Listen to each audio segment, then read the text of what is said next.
Como Haddad havia também escutado o ruído, facilmente prestou fé às palavras deles, sem que ele ou os seus soubessem o que fazer. Então fugiram, com tanta precipitação e em tal desordem que nada levaram de seus bens e das riquezas de que o acampamento estava cheio.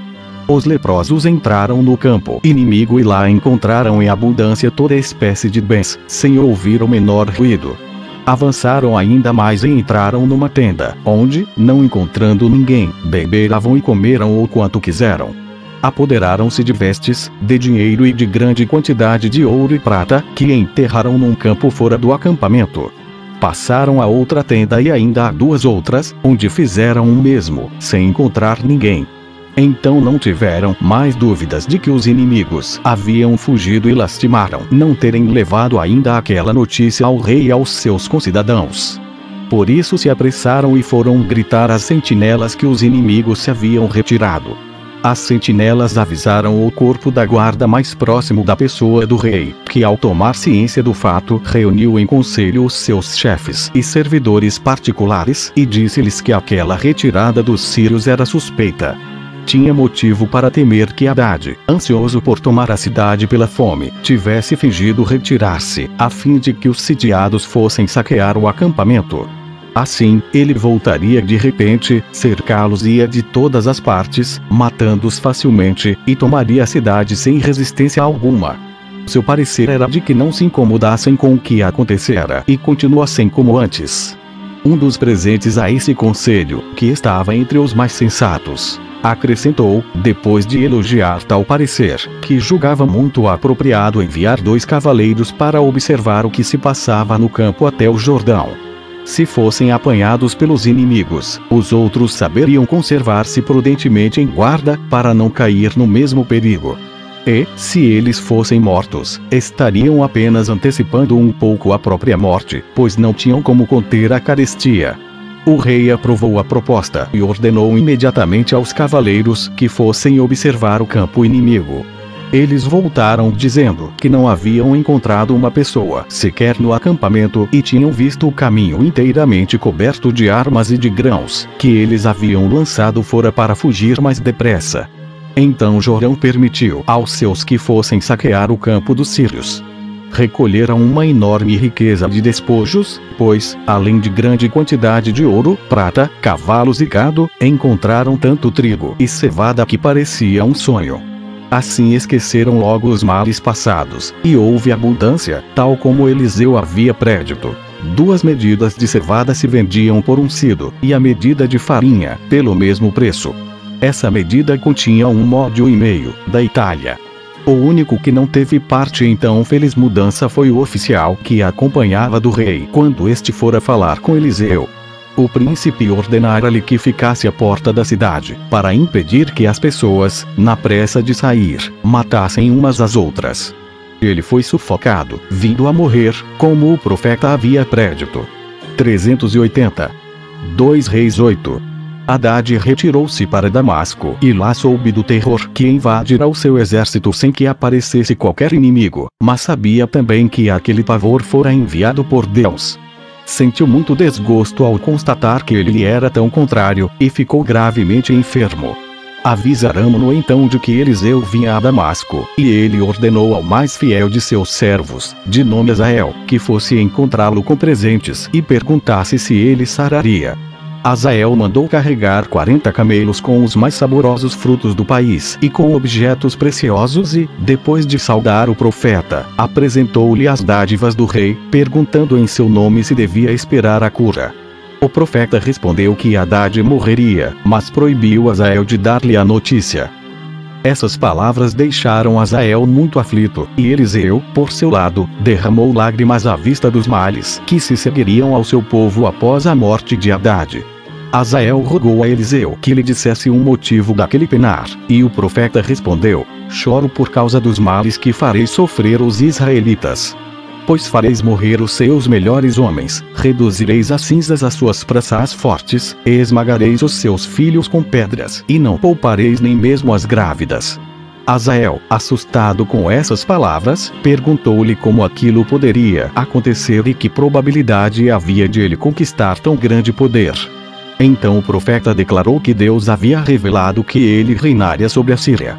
Azael contou a Haddad que este devia esperar a saúde e, no dia seguinte, asfixiou-o com um pedaço de linho molhado e apoderou-se do reino.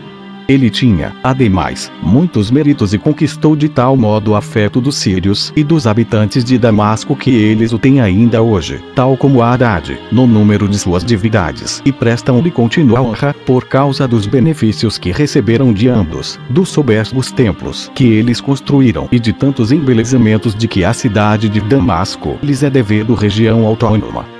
Enaltecem também a antiguidade de sua descendência, pois ainda vivem, 1100 anos depois. Jorão, rei de Israel, informado da morte de Haddad, julgou que nada mais tinha a temer e que passaria tranquilo o resto de seu reinado. 381. 2 Reis 11. 2 Crônicas 21. Voltemos a Jeorão, rei de Judá. Não havia ele subido ao trono, e seu mau governo logo se revelou, pelo assassinato dos próprios irmãos e dos homens mais ilustres do reino, aos quais Josafá, seu pai, dedicara grandíssima estima. Ele não se contentou em imitar aqueles reis de Israel que primeiro violaram as leis de nossos antepassados e mostraram a sua impiedade para com Deus, mas o sobrepujou a todos em muitas espécies de crimes e aprendeu de Atalha, sua mulher, filha de Acabe, a prestar aos deuses estrangeiros sacrílegas adorações. Assim, dia a dia, ele cada vez mais irritava a Deus, por causa de sua impiedade e pela profanação das coisas mais santas de nossa religião. Deus, no entanto, não o quis exterminar, por causa da promessa que fizera a Davi. Os idumeus, todavia, que antes lhe eram submissos, sacudiram o jugo, começando por matar o seu próprio rei, que sempre fora fiel a Josafá, e, colocando outro em seu lugar. Jeorão, para vingar-se, entrou à noite naquele país com muitos carros e soldados de cavalaria e destruiu algumas cidades e aldeias da fronteira, sem ousar contudo ir além. Mas essa expedição, em vez de torná-lo temível àqueles povos, levou ainda outros a se revoltar contra ele, e os que habitam o país de Libna não o quiseram mais reconhecer como soberano. A loucura e o furor desse rei chegou a tal excesso que ele obrigou os súditos a adorar falsos deuses nos lugares mais elevados dos montes. Certo dia, estando ele muito agitado, trouxeram-lhe uma carta de Eliseu, na qual o profeta o ameaçava com uma terrível vingança da parte de Deus, pois, em vez de observar as suas leis, como os seus predecessores, ele preferira imitar os erros abomináveis dos reis de Israel, obrigando a tribo de Judá e os habitantes de Jerusalém, tal como Acabe fizera aos israelitas, a abandonar o culto ao verdadeiro Deus para adorar ídolos. E, a tudo isso acrescentar ainda o assassinato dos próprios irmãos e de tantos homens de bem. Por isso receberia um merecido castigo. O seu povo cairia sob a espada dos inimigos, e os cruéis vencedores não poupariam nem as esposas nem os filhos dele. Ele veria com os próprios olhos saírem-lhe as entranhas de seus corpos e então iria se arrepender, porém seria tarde demais, e o seu arrependimento não o impediria de morrer em meio a muitas dores. Capítulo 3 Morte horrível de Jeorão, rei de Judá. Acasias, seu filho, sucede-o. 382. Algum tempo depois, os árabes que estão perto da Etiópia, auxiliados por um grande número de outros bárbaros, entraram no reino de Jeorão. Saquearam-no totalmente e mataram todas as suas mulheres e filhos, com exceção de um, chamado Acasias. Jeorão, segundo a predição com que o profeta o havia ameaçado, contraiu uma horrível doença e morreu depois de haver sofrido o que não se pode descrever.